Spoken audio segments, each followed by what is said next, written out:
Assalamualaikum warahmatullahi wabarakatuh. Balik lagi nih sama aku Dinda Alfiatus Saadah di BTS Bincang tentang Ekonomi Syariah. Sekarang aku gak cuman sendirian nih, aku ditemenin sama teman aku nih yang katanya mahasiswa paling aktif di kelasnya. Oke, terima kasih banyak buat teman aku Dinda Alfiatus Saadah. Perkenalkan teman-teman, aku Arfia Syada Putra, mahasiswa aktif semester 6 jurusan akuntansi di STI PGRI Sukabumi. Oke, kali ini kita mau ngebahas tentang bank syariah. Ngomong-ngomong tentang bank syariah, apaan sih bank syariah itu? Wow, tentang bank syariah ya. Kebetulan sih, kemarin aku baru beres belajar juga tentang bank syariah. Oke deh, aku coba jawab ya pertanyaan kamu. Sebetulnya gini, bank syariah itu simpelnya bank yang menjalankan kegiatan usahanya itu berdasarkan prinsip syariah.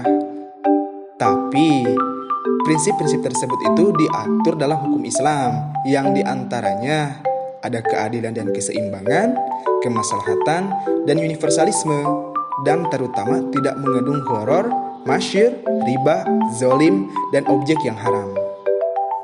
Oke nih, terus perbedaan dari bank syariah sama konvensional ini tuh apa sih? Nah, kalau kita ngebahas tentang perbedaan antara kedua bank itu, yang paling mencolok itu ada di sistem keuntungannya. Pertama, kalau misalnya bank konvensional itu memakai sistem bunga, dan yang kedua, bank syariah itu memakai sistem bagi hasil. Nah, untuk mendapatkan cara penghitungan bunganya tersebut, aku bakal jelasin 5 poin antara bunga dan 5 poin di sistem bagi hasil. Oke, menarik nih. Apa aja sih 5 poin itu tuh? Oke nih, aku jelasin ya 5 poinnya. Jadi yang pertama dari bunga nih. Pertama, bunga itu didasarkan pada jumlah uang pokok pinjamannya. Yang kedua, nasabah kredit pun harus tunduk pada pemberlakukan perubahan tingkat suku bunga yang ditentukan secara sepihak oleh bank, sesuai dengan fluktuasi suku bunga di pasar uang. Yang ketiga, bunga tetap atau tidak tergantung pada kinerja usaha. Yang keempat, eksistensi bunga diragukan kehalalannya oleh semua agama termasuk agama Islam. Dan yang terakhir, pembayaran bunga tetap seperti yang dijanjikan tanpa melihat untung atau rugi pada nasabah. Nah, untuk sistem bagi hasil, yang pertama didasarkan pada rasio bagi hasil dari pendapatan atau keuntungan yang didapat nasabah pembiayaan. Yang kedua, margin keuntungan untuk bank yang disepakati bersama yang ditambahkan pada pokok pembiayaan berlaku sebagai harga jual yang tetap hingga berakhirnya masa akad. Yang ketiga, jumlah pembagian bagi hasil berubah-ubah tergantung kinerja usaha untuk pembiayaan berdasarkan bagi hasil.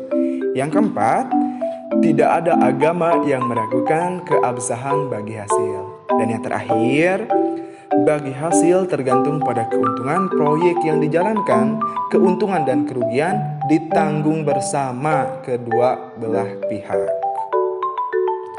Ngomong-ngomong tentang bank syariah nih, baru-baru ini ada berita 3 bank milik BUMN yang melakukan merger. Kamu pasti tahu kan beritanya? Nah, menurut kamu, apa sih alasan ketiga bank ini melakukan merger? Dan apa sih keuntungan buat bank itu sendiri? Nah, masalah tentang mergernya 3 bank BUMN sih aku pernah denger ya. Yang pertama tuh BRI Syariah, BNI Syariah, dan Bank Mandiri Syariah. Nah, kalau dari sisi aku melihat dari ketiga bank tersebut melakukan merger, yang pasti alasan mereka itu ya mereka memiliki harapan untuk memiliki bank syariah yang besar.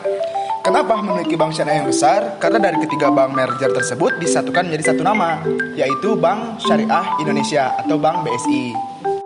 Nah, buat keuntungannya sendiri nih, kalau menurut aku pribadi, diyakini dapat mendorong pertumbuhan tingkat inklusi dan literasi keuangan syariah di Indonesia. Kenapa?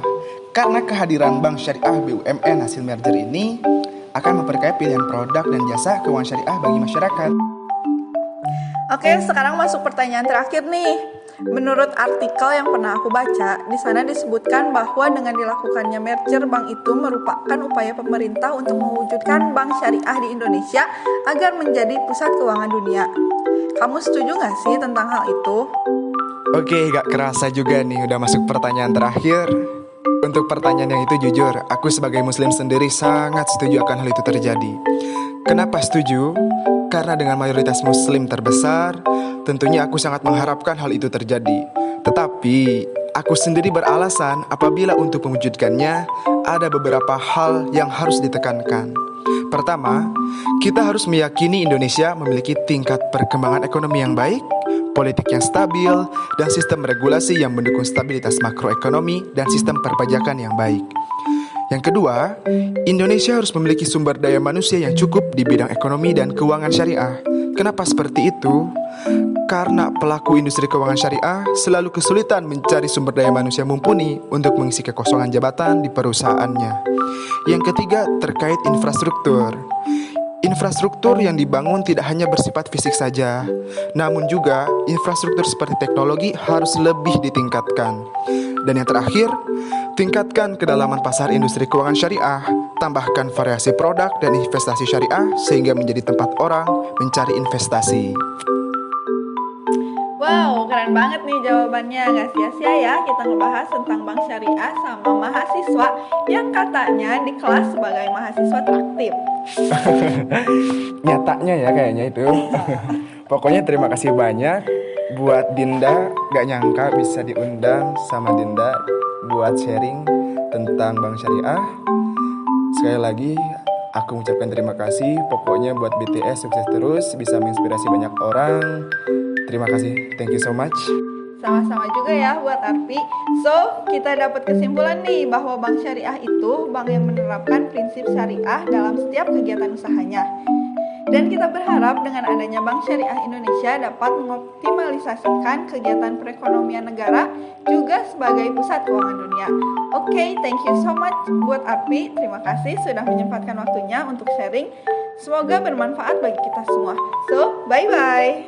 Wassalamualaikum warahmatullahi wabarakatuh.